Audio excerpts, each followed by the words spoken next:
तरी अवकाळी पाऊस पडेल, पण सर्वदूर पडणार नाही. त्याच्यामुळे कांद्यावाल्याला घाबरायची गरज नाही, गहूवाल्यांना घाबरायची गरज नाही. पण 18 तारखेपासून आता 18 एप्रिलपासून ते 24 एप्रिलपर्यंत राज्यात उन्हाची तीव्रता वाढत जाणार आहे. 44-45 पर्यंत अकोला नागपूरकडला पारा जाणार आहे. मराठवाड्यात देखील बऱ्याच ठिकाणचा 42 पर्यंत जाणार आहे.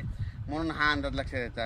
राज्यात सांगायचं झालं तर 18 तारखेपासून उन्हाची तीव्रता वाढत जाणार आहे, म्हणून हा अंदाज लक्षात येतात. आणि हे अंदाज मी माझ्या शेताच्या